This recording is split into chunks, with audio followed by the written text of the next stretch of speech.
So, any questions, comments, concerns, sufferings, grievances? I really appreciated your help, Professor Anderson, on my geometry. I was getting so frustrated with it. I'm like, it's not even that bad. That's what you said, and you know what? You make it look so easy. It's unfair, but my goodness, I'm like I've got points inside his body. How did that happen? Like I didn't put that there, and Or did you? I spent so much time sliding around points, and you Yeah, just came in and you made my model look beautiful so quickly. So thank that's why you. I'm the expert. Yeah. Well, the same thing happened to me. The same thing happened to me as well.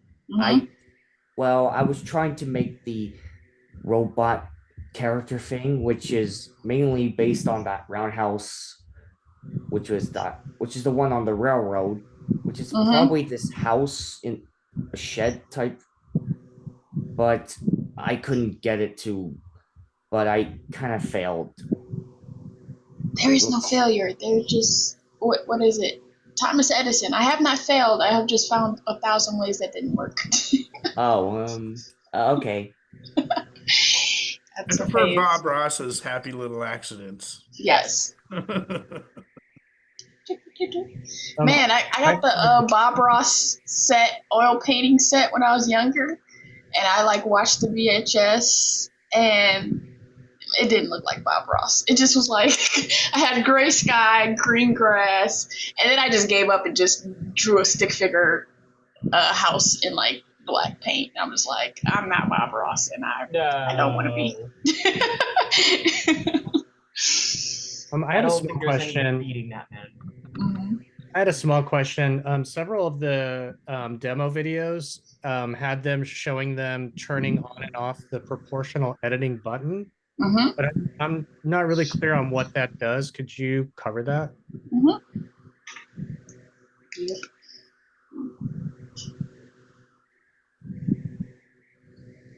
Any other questions? I understand what you were saying last week about how hands are the bane of all 3D mod of any kind of artist. Trying to do a Even hand AI. sucks. Yep. Pretty Like even just much. like a couple of the videos that you had linked on the extras page, it was like how this is not sitting the exact same. Like, it's not doing exactly what it's supposed to be Mhm. depicting.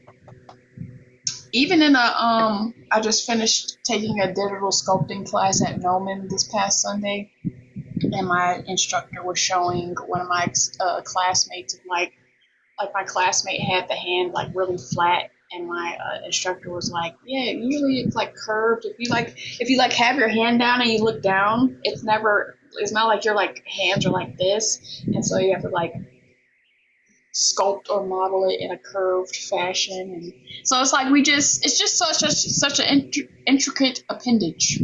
Yeah, I was like, I can't help but I feel like my model ended out with, even though it's trying hard not to make it look like it, but it looked like it still looks like there's sausages on a flesh lump, if that makes any kind of sense. I mean, you can also find solace in you're a beginner, so. Fair enough, but still, it's just. And I mean, yeah, your hands could possibly look better than a lot of people's hands. We're all suffering. Just join the party. So, Practice, practice, practice, right? yeah. Let's see. All right. So this week is week 2 of the character modeling project. So last week, you could have concentrated on the body, and then this week you can concentrate on the head. Um, just a reminder, as you go into week 2, and I put this in some people's critique. Like this is like obviously when you add a subdivision modifier, it's obvious that you know that this isn't a low poly class, but the idea of modeling a character or anything is to, for the subdivision surface modeler should not be doing the heavy lifting. So it should not be like a totally different model for if I was to turn off the subdivision surface model. So like if your model looks like a low poly model without subdivisions, you don't have enough stuff. Also, I do want to talk about the difference between what is called destructive modeling and non-destructive modeling. So with all the modifiers that we use, that is a way in which you can do non-destructive modeling. If anybody has ever had experience, particularly years ago, with like a Maya or 3ds Max always kind of had modifiers, but if you ever like used Maya and you're just kind of creating stuff, and I mean you have the undo history, but if you do something, you did it, and then that's just about it. If you have to fix it, you just have to fix it in its current state. With using the modifiers, you always want to keep your modifiers for as long as possible, and that could be forever. Like for characters, we're using the mirror modifier. So once you move into, if you were to have a personal project and you wanted to move into animation, you would most likely apply your modifier. So if anybody's not familiar with that, let me show my screen. Let's see, share. So if I just tab into mode. Oh, the screen keys are like there this time. What a wonderment. I don't have to turn them on this time. Knock on wood, because if I complain, and then next time I have to turn them on. Delete faces. Wait. Oh, let me turn on this. Delete faces. And then now zoom is in the way. So just pretend this is a character. And so we have our mirror modifier, but if this is a pretend character and we want to move into animation, we're most likely going to have to kind of bake the mirror modifier onto the object, or bake our any modifier that we have. And so the way we do that is to click this drop down right here and press apply. So now it's no longer mirrored, it's just one object. Now, if you don't have to do that, you feel free to keep your mirror modifier. For the subdivision surface modifier, you typically never want to apply that unless you just have to. There could be situations where you have to. You'll cross that bridge when you get there. But like you don't want to, you always want to keep your subdivision surface modifier on your object just in case you have to edit something. So I'll do a demonstration really quickly of that. So I'll just have this cube. Let me add a bevel modifier.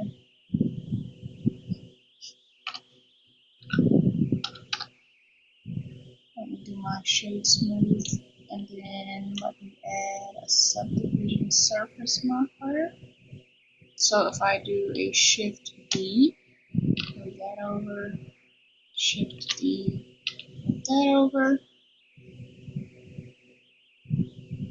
On this one, I'll keep both modifiers. On this one, I'll apply the bevel modifier, and on this one, I'll apply the bevel and the subdivision modifier. Let's see.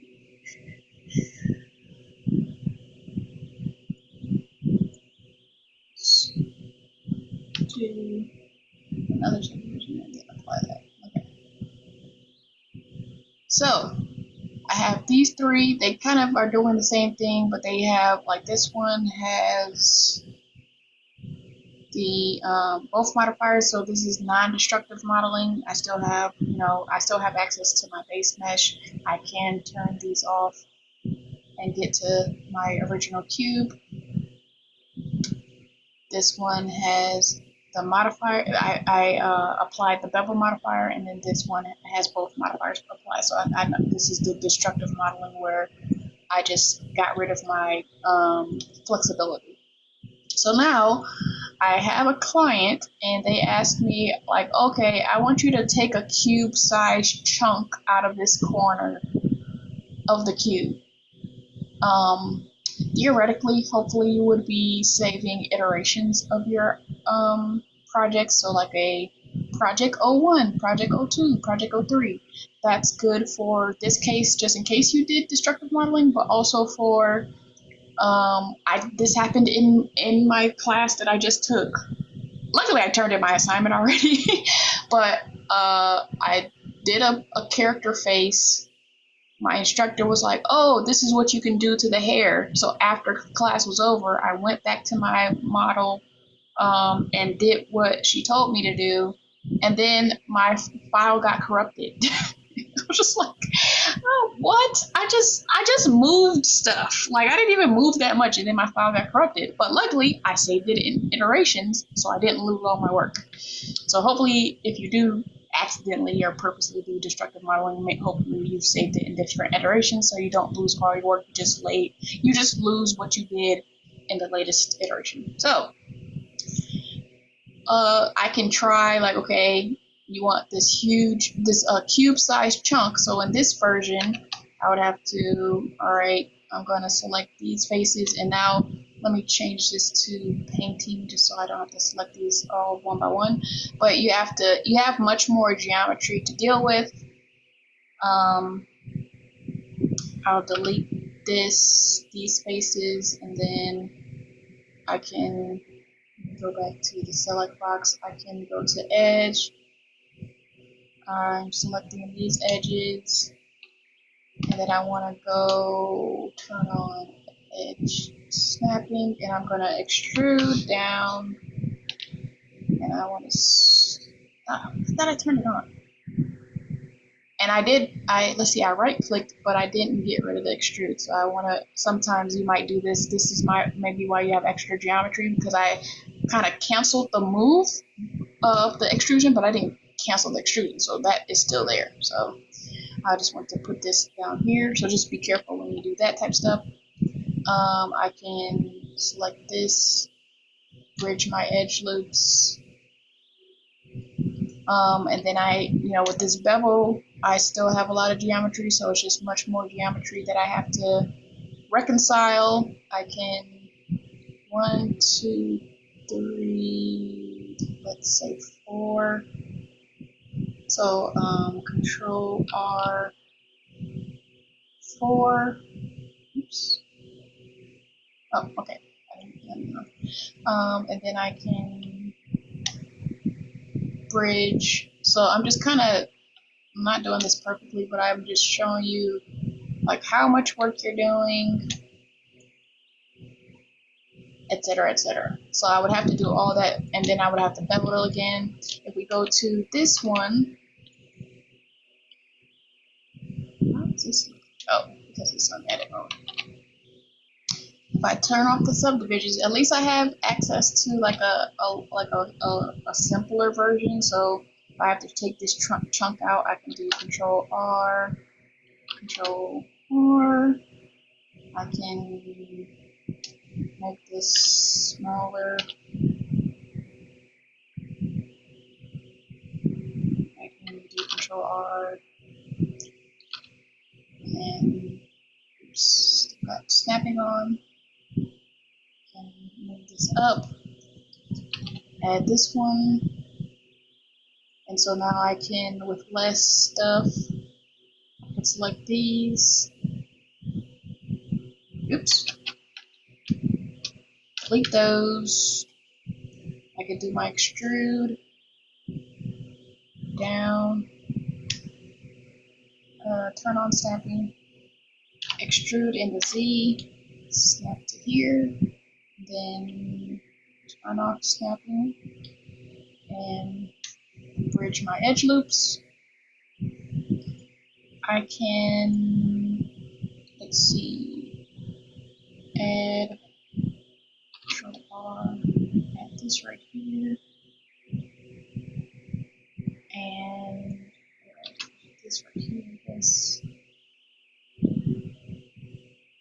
Or, okay, something I used to do back in the day before non-destructive modeling. What I could actually do, I would do this. I would add this stuff right here, and then pretend that like I had not destroyed it, and just dissolve these edges, and so then this would make my life easier. And then I forgot I used to do that. That was like a long time ago. So I'll bridge these edges, Shift R, and then I can use the bevel tool. So I would select all the stuff that I need to bevel, and including this, it would just go all the way up to that. And I'm not using the modifier again. I'm just using the tool just to fit the situation that I'm in. So Control B, do my extrusion, go down to my dialog box, and this should be what I did before was 0.05. I can't. Wait, this is in the way. 0.5. Yeah. Okay, that was right. And then this was 2 segments. And then I can play around because this looks kind of wonky.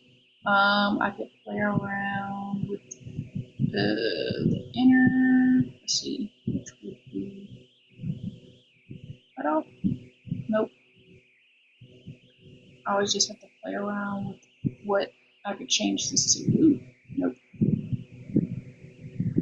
Patch. That is a bit better arc. I could do with that. And then I would typically, once I did that, I'm like, okay, now I just dissolve these edges just to make this a normal, go back to being a normal bevel. And then because this is Angons, I would like Control R, or I could, let's see, let me do that and move it up, and then do my knife. Oops, sorry, just let somebody in. Knife, so make that finish, and then I would just do another knife, and then I right click just to start a new thing and press enter, and so that's how I get my quads. And so that's the way I could do it if that happened. And then for this one, it just will be just so much easier because I did non-destructive, and so I could just do my tab into edit mode, Control R,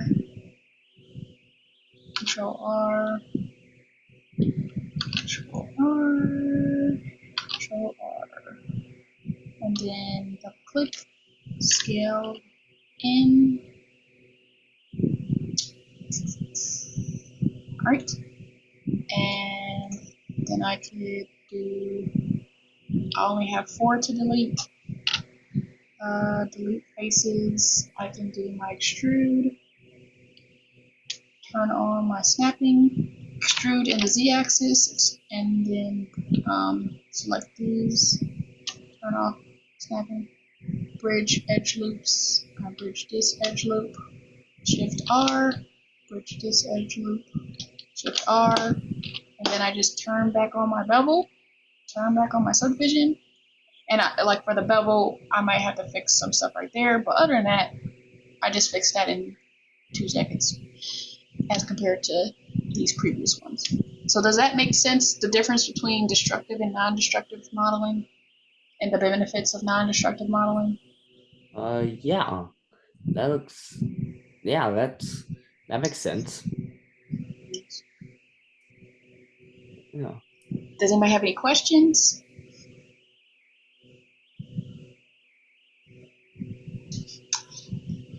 Alrighty then. Let's I have see. a question. Yep. I noticed in the assignment you wanted us to have eyes that could blink.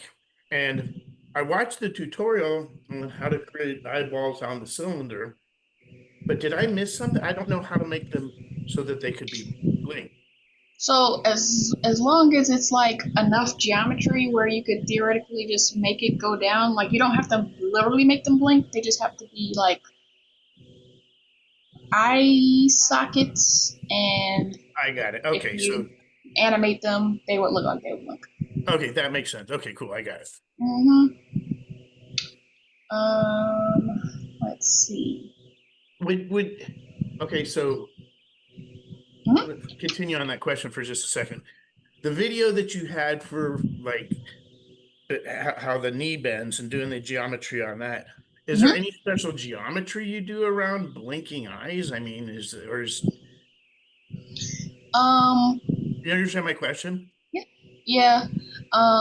I can. I can look it up. Hold on. I'm not too worried about it. I just didn't know if there was some tech technique or something to use there. No worries. Let's see. Let me just save this so I can remember it. This is the kind of first time I did that demonstration on non-destructive modeling, so I felt like it was a good demonstration, so I want to remember that I did that. Let me see.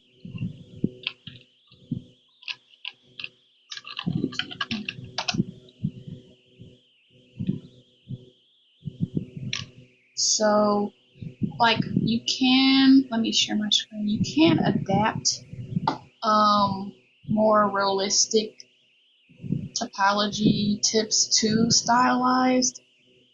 So, like, typically, when you're doing a face, and again, this can be simplified, but there's like this like circle of geometry around the nose and the chin.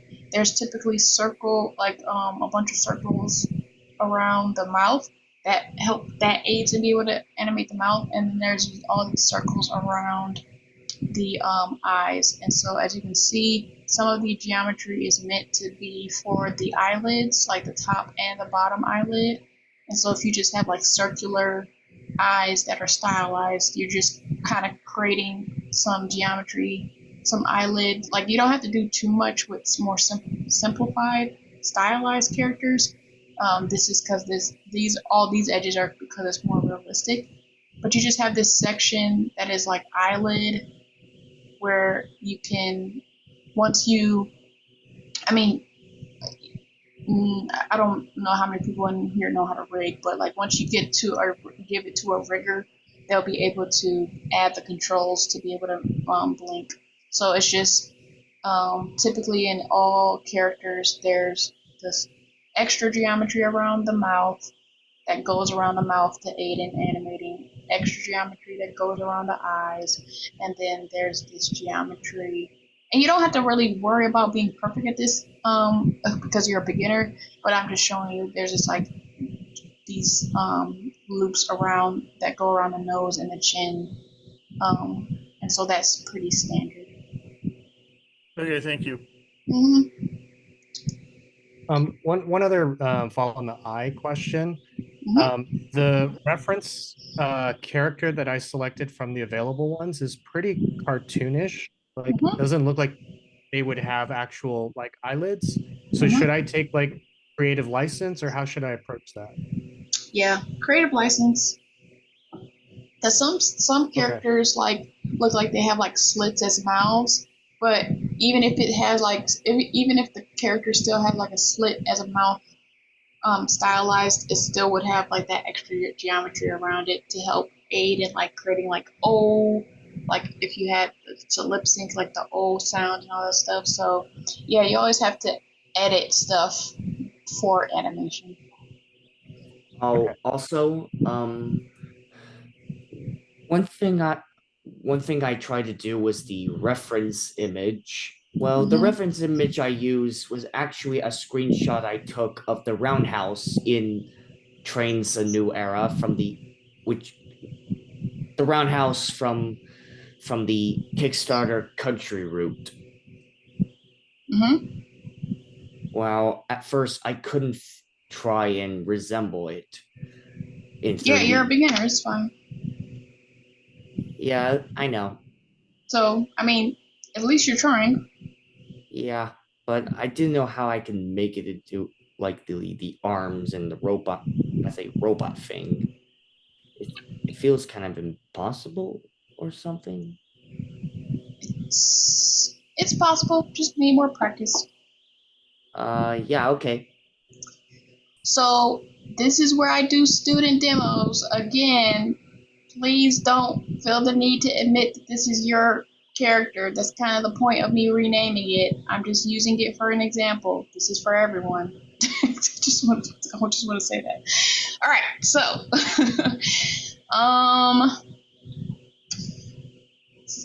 this demonstration is similar to what I was saying with the chair model. Is like interpreting the reference image. And so what a lot of beginners do, because we're using, let's do this and this, because we're using a front and a side, beginners, a lot of you take it literally.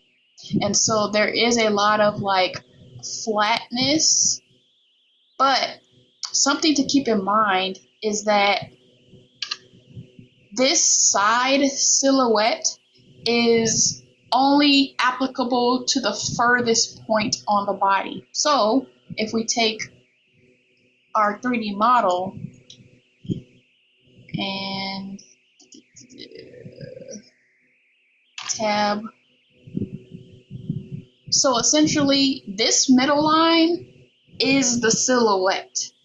Every other line is, it doesn't have to be flat. And so this is how you get more organicness to your model and your character. This is the difference between like your like if it was a chair, yes, all those edges will probably be on the same axis or whatever. But because this is a character and we know how our bodies work, this center line is the silhouette for the side, but also you're using, you know, your front and your side to match things up, but at some point you go into the perspective and you're kind of you have to train your eye because you all are beginners, but you're also using your perspective to be like, okay, what does the silhouette look looking down?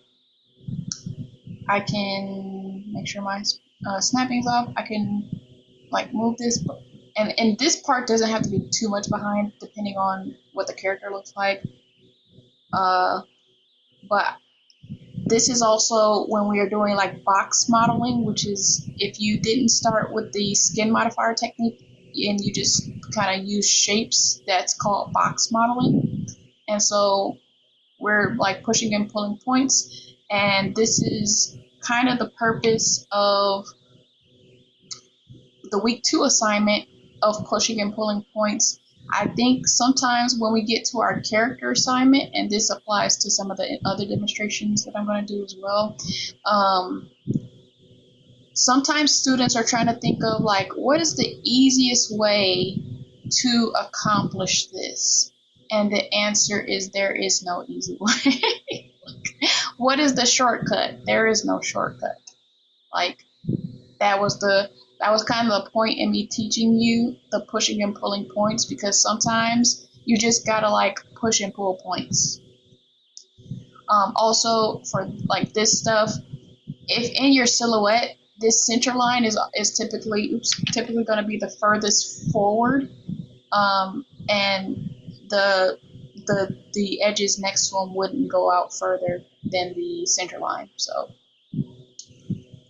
sometimes people will move, like depending on what they're doing, like sometimes people will move these things forward. A lot of people are doing this where you're trying to create a shape in the version without the subdivision, and then you move it forward because then it does what you want in the subdivision stage. But as I said in the beginning of class, your models shouldn't be changing that much. So like this, the amount of geometry that is here is a good amount of geometry. Some of you all had like really low poly models, and definitely need to add more like subdivision. So as we can see, this one, it's not like too much, and it's not like low poly. So it's like a good we meet in the middle type thing. So I'm just kind of doing this and talking at the same time, and I'm like looking at the silhouette from the top. Another thing that I want to teach you all is that your with your topology, which is the construction of your model, we want to try to keep our geometry, our faces square as possible. So some other models that I looked at, you pretty much, because it was so low poly, you didn't really have too many square or the capabilities of making these square. With this one, I can get it into a more square um, setup, but some of you all like you have to add more geometry so that you have an even distribution of faces and stuff like that. So I would do the same thing with the back.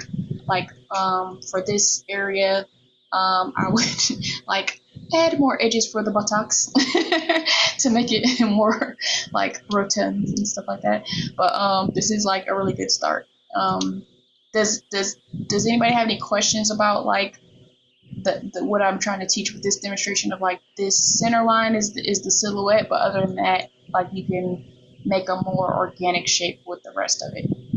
Does that make sense to people?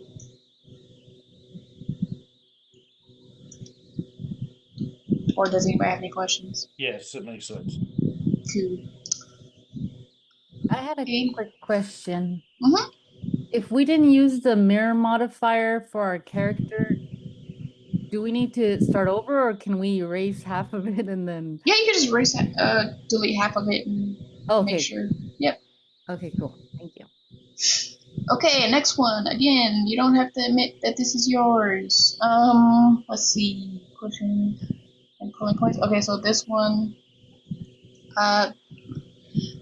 this one is in. I open it up. It is in the like perspective orthographic. I wouldn't advise to have this on, so I'll just press 5 to go back into the perspective. Some people like this view, but it does distort it. Just to let you know, this is like more realistic perspective. So just want to let people know that. Let me add this. Okay, so for this one, I would delete half of it first. So let's tap into edit mode. Do this. X three faces, and so just double checking most of this is on the axis. I'll just move this stuff over. Let me turn on edge. Move that over. Oops. Wait, what's this? Oh, this is actually something else. So let me turn that off and move that up somewhere. Okay. And let me move this part over.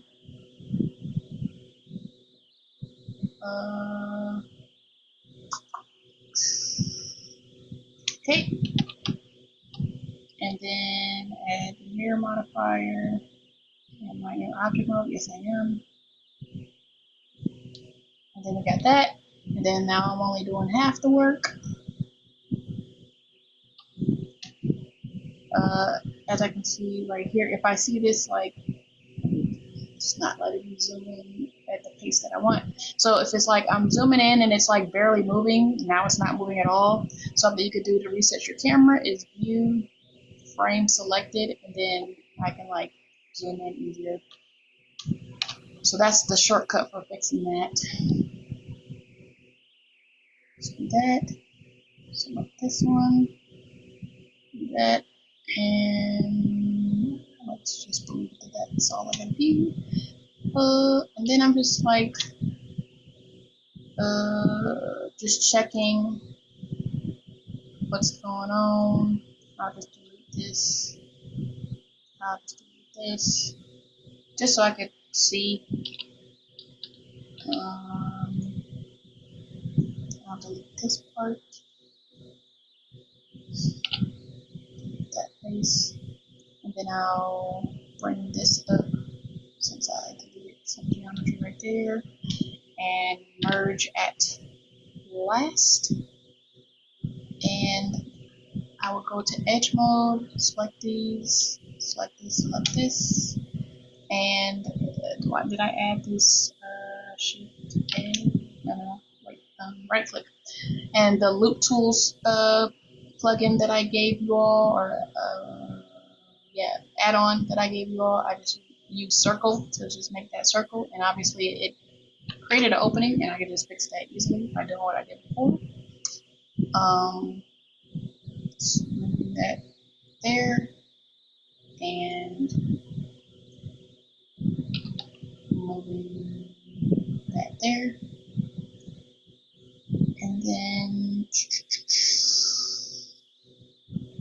I'm just kind of looking around. For now, I can move this back just so I can see what I'm working with.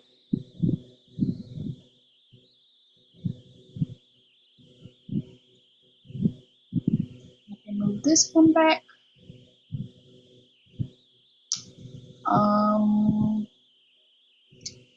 I can, let's see, if I do this, add this here, I can bridge this edge loop.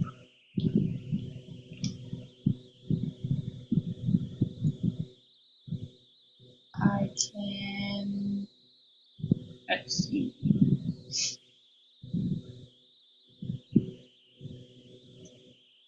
I can always add more, because when we move to the face, we'll need more geometry, so we'll bridge this edge loop. Wait, I actually added edge loop, so that won't be the last one. And then I can go to face, select this face, delete it, and then bridge these.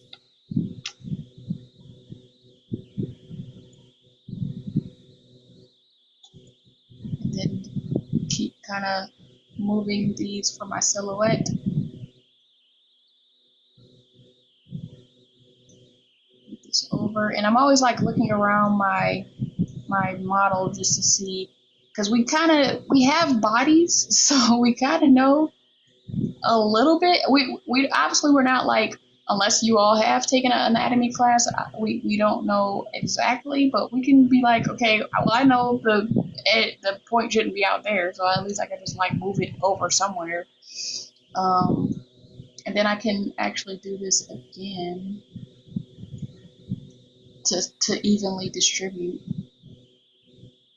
these points again.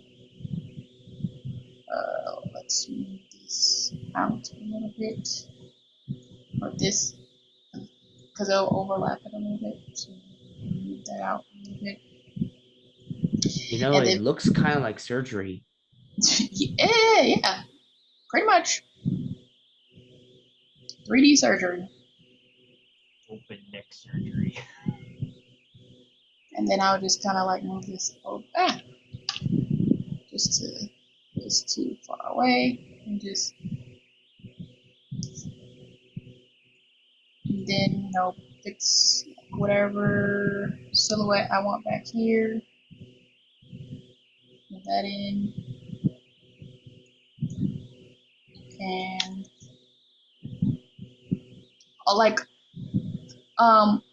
you probably won't have time to do it in this class, but essentially you're trying to make all of your edges flow. That's why it's a concept called edge flow. You're like, okay, if this flows nicely this way, this flows nicely this way. So each vertex, you're like, does it flow nicely vertically? Does it flow nice horizontally? Does it flow nice vertically? Does it flow nice horizontally? And you're doing that for every vertex. So does that make sense?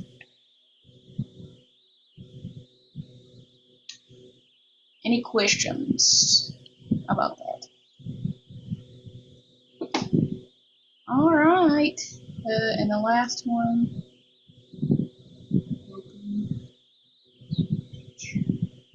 For this one, I just want to show making circular, like shapes, because again with box modeling, it's really easy for it to look boxy, because we have to keep in mind like what I said with the first one, our silhouette, like this furthest point is what's going to be matching up for the side view, and then this point right here would be what is for the front view. But other than that, we're like trying to make it as organic as possible.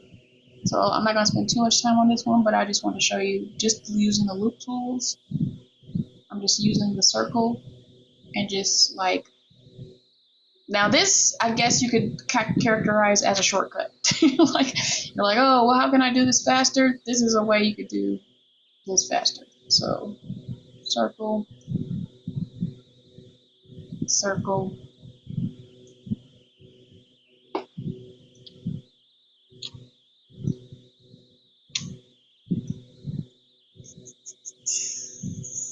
Oops, not that one.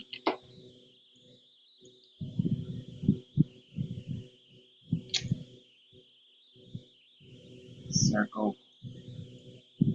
So yeah, like you can use some of the tools that we've learned before to kind of help you out.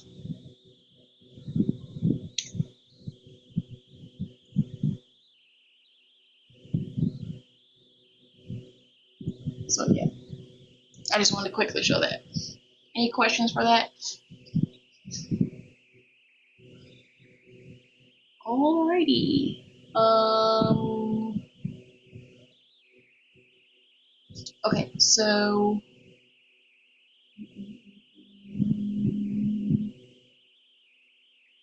oops. Oh man. Let's see. This is how it looks when you don't send me a packed Blender file, by the way. And I just had impact mine. Let's see. Where is? Where can I reconcile? Just to go here. Oh wait, yeah, I'm still sharing. Okay. Render file, materials. Dang it, where's? Oh, images. Okay. Where is this at? Can I fix this somewhere? Yeah, because since these are like reference images, typically if it's like a material, it'll just show up down here.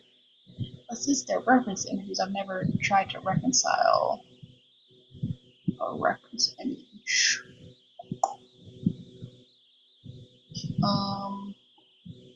Let's see, file, external data, find missing files.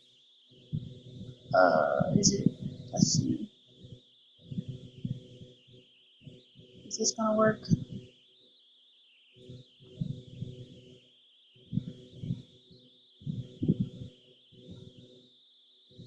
I don't think it's gonna work.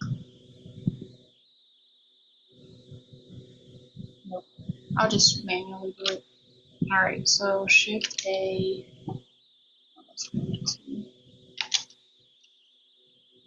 I should look up if you can do that though. Repos. So we're doing, oh, something that I did, like the version that I gave you all has his arms to the side, and so something that I did is like took it into Photoshop and I rotated his arms so they could be in an A pose, because it's really hard to model something with a character with their arms right next to the side. But A pose, like back in the day, it used to be the T pose, but that can cause stretching. That can give the rigger the blues, and like it can cause stretching in the armpit and like scrunching in the shoulder area, and so they changed it to like an A pose. That's like a more relaxed pose. He looks like that character from Chowder. Mm. I've never watched that, so I cannot Schnitzel? confirm. Is that, you said Schnitzel or something? Yeah, I Oh. believe that's the character's name. Oh yeah, that guy. Rada. All right. Solidarity. Gee. All right. Scale that up a bit. Well, maybe I should make the origin. Oops. Why is it not letting me move the origin? I want to move it. I want to move the origin here so that I can scale it from this point, but it's not letting me. Boo. Oh, what if I move 3D cursor and then object set origin to 3D cursor? Ah, oops. Did it actually do that? It's W. Oh, it didn't. Ah, whatever. I'll just manually do it then. Let me put my 3D cursor back on the origin and okay. See, this is what happened when I worked for the state of Louisiana. Sometimes I would spend so much time trying to find a shortcut, and I'm like, I could have done it manually by now. uh,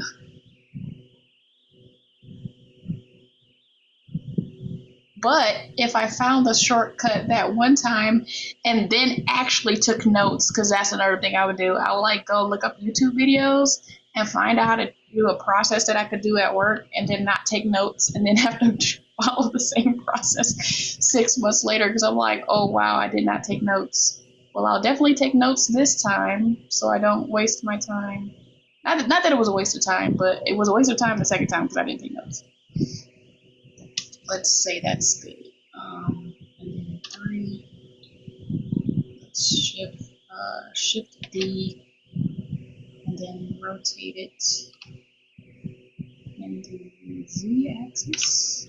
Wait, rotate Z 90. Oh nope, that was the wrong axis. Rotate Y. Okay, rotate Y 90. Enter. Okay, and then 3. Oh, I want to rotate. Actually, let's do a rotate Y 180. Okay.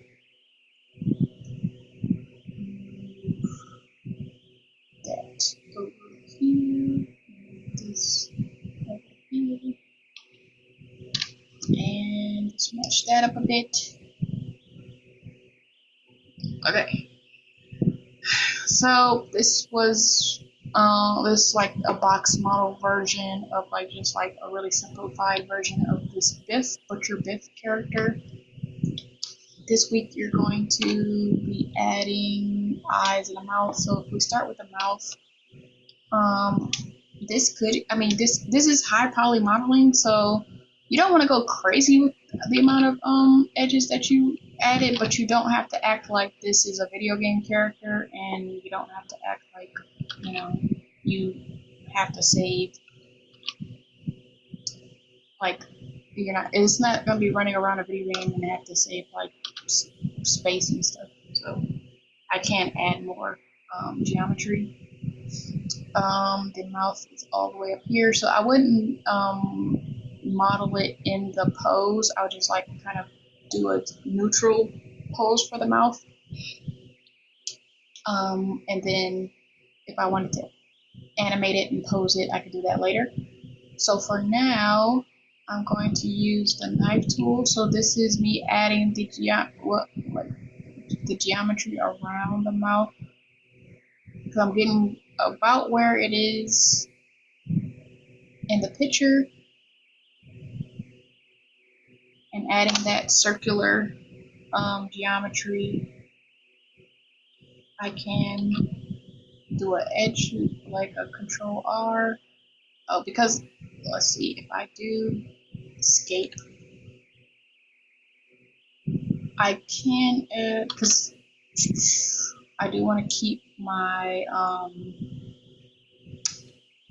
what is it? I don't want to have enzymes, but I also don't want to have too many,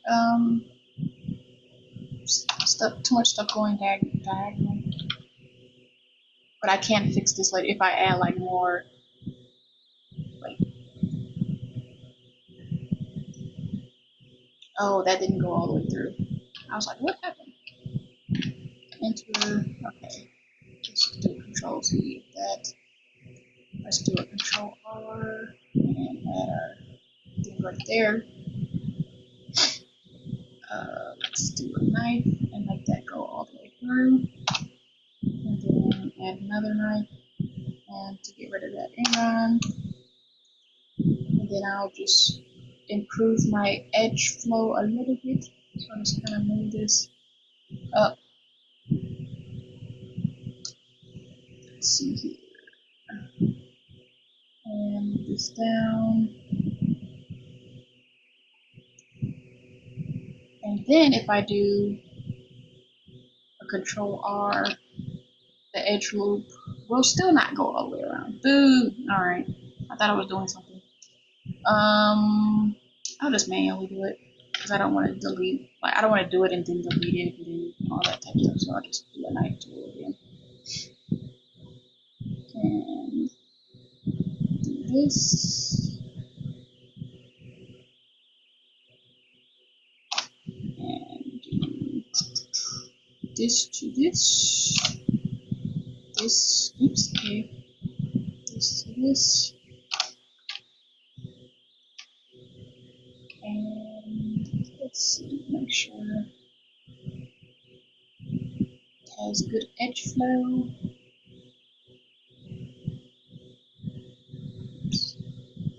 And let's see, the tool from like a couple weeks ago that I barely have ever used, it was the rip, something with the rip,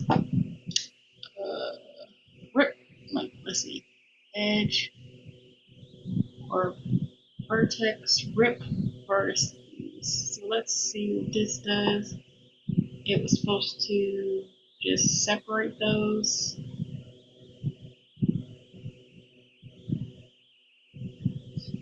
So that could be my opening, and then on the extras page, you don't have to do this, but there is a couple tutorials about making a mouth cavity. So like if you were to start animating, you wouldn't want to see like the back of the head when you open the mouth. So people tend to create like mouth cavities so that you could just see like the darkness of the mouth, or if you put like a tongue on there. So let's do 3. And we're going to do extrude. I can scale in the Z. Oops, Z. I can actually do a. Is there a? I was wondering if there was like an oval. I'll just do a circle and then scale it down. Scale in the Z. And scale in the X. Oops. I don't want to scale all of that. I want to scale control, and scale this in the X. Or I just want to kind of move it. I'll just undo that. Select all this, and then keep just extruding it down. Extrude, and then this is kind of just like your mouth bag, just so you don't see the back of the head. Oops, and I need to move that over so it doesn't look like that.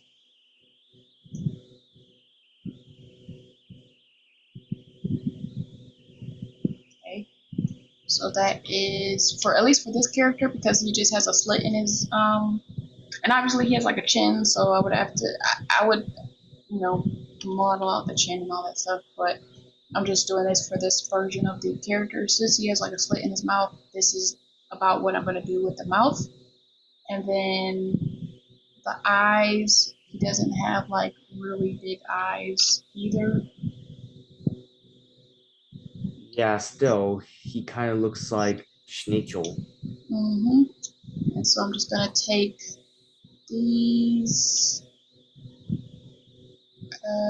Let's see. I could actually add another edge here. Because I want to have it like before faces. So I could just take this right here. Is that? Nope, I know that was going to happen. That's why you always rotate around after you do stuff. Just like, did I select the right thing? Absolutely not. Alright, and then I'll do an inversion. And then I'll do a circle. It is 7 o'clock, so if anybody has to leave, feel free. It will be recorded. Oh, okay. Normal. Trying to figure out where to rotate this around. Let's do it around the view.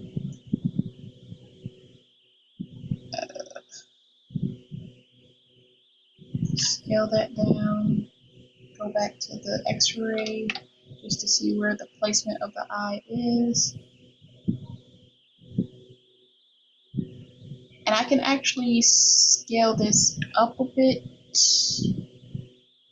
so that I have, if I do another inversion, I can have that circle geometry and then another inversion and then have that circle geometry, and that would be just like the easiest way to do that. What are you doing there when you say inversion? Are you doing an Like an inverted extrude, which is okay, eye. that's it. Okay. Okay, thanks. And then I would like improve the topology of this just so I make sure it has better edge flow. I can either move the eye up or just move this part back and just make sure that flows a little bit better.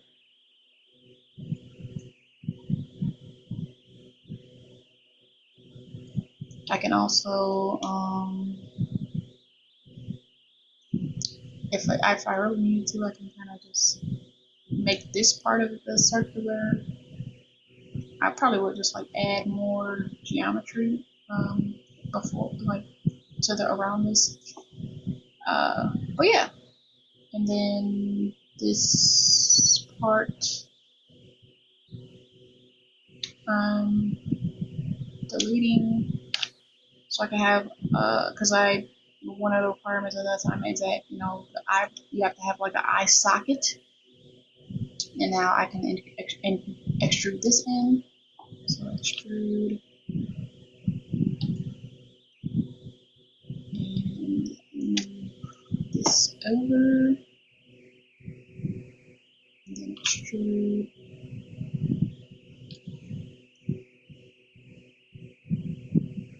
So that's my eye socket. I can, like, if I wanted to, and then you put an eyeball in here, obviously. I could add some like organicness to this part. And if I do a shift A, shift A and add a sphere. And let's do, I'm pressing one to be in the front orthographic and then align to view so that I can get this, like for eyeballs, you can have these triangles because you can use this for your pupil. I mean, this dude has black eyeballs, but if you have like an iris and stuff like that, you can, when you get into like texturing something, you can just select these and then that could be the center. You could turn that black and then the rest of the eyeball could be white. And so let me scale this down.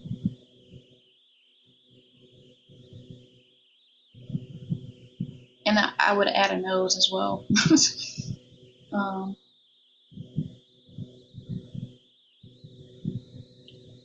Let's scale down.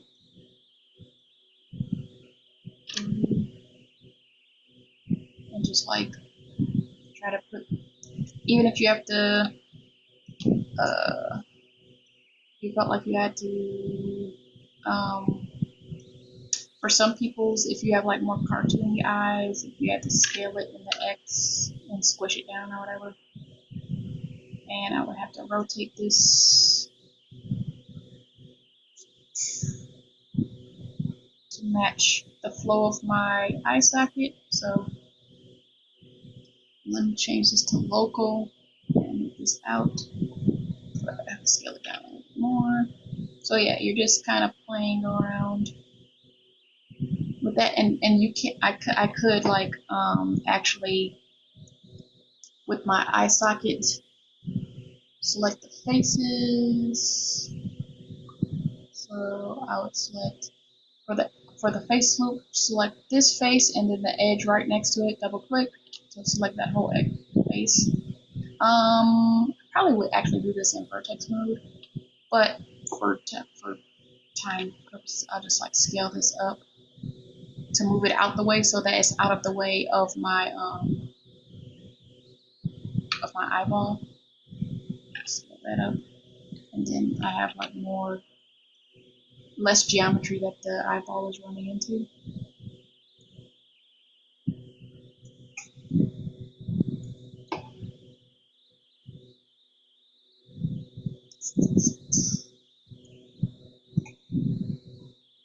Oops.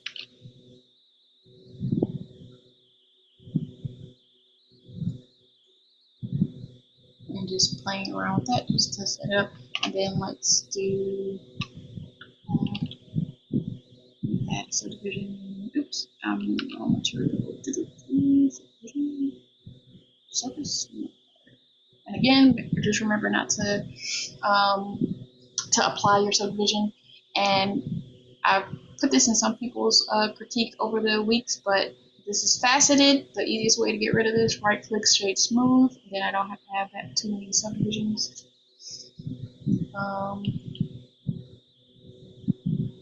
Then I can fit my eyeball a little bit better. Rotate it.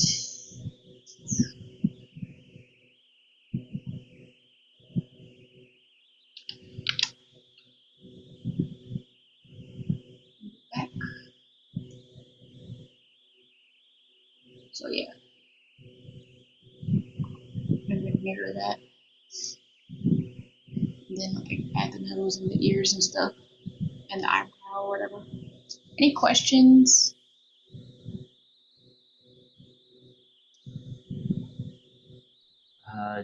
Yeah, I've got one. Mm-hmm.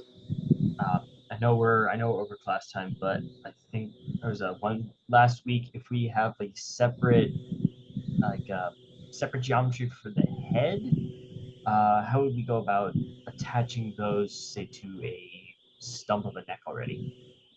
So essentially, you just want to make sure. Okay, so you just want to make sure you have the same amount of geometry.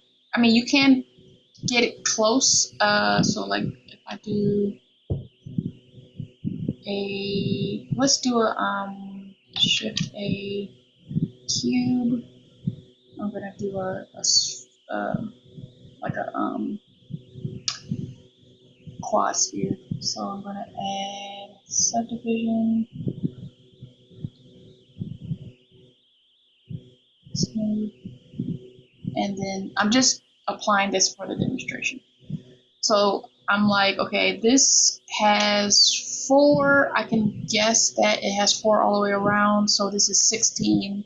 And so now if I have a neck, shift A, I want the cylinder to have 16. So this is why you're kind of being aware of how you're modeling. I want nothing, so I can have the caps be open. And so when I move this down, I can scale this down. So this is obviously the neck that you have created, and then the head that you have. I mean, typically you probably want to have extruded the head from the neck, but there's multiple ways to do stuff. And so this is my neck, this is my head. I have to create my opening for my head. And so, what am I trying to do? Tab in edit mode, face. I'm gonna delete these because if I delete these at the bottom, X delete faces, this should be 16. I could also do this. I'm going to scale S in the Z axis and press 0 to flatten that out. And I could also right click loop tool circle and then I'm tab joining these two together because they're two separate meshes. So that would be object join, and so that's Control J is the shortcut for that. And so join those, and then if I go into edit mode, edge, edge, oops, and then if I bridge the edge loops, it should bridge perfectly. And then if I do Control R, I want my edge flow to be a little bit better, so I'll just like scale those in. Right click shade smooth, and that's how I connect my neck to my head. So you just kind of like wanting both to match up. You want both to have the same amount of geometry, so that you can connect it. And if you like had like 18 up here and then 16 up here, you could just do your best and then fix it. I mean, as you go along as well. So, does that make sense? Yeah. Mm-hmm. Just And match the number of yeah. separate edges or just geometry. Gotcha. Any more questions?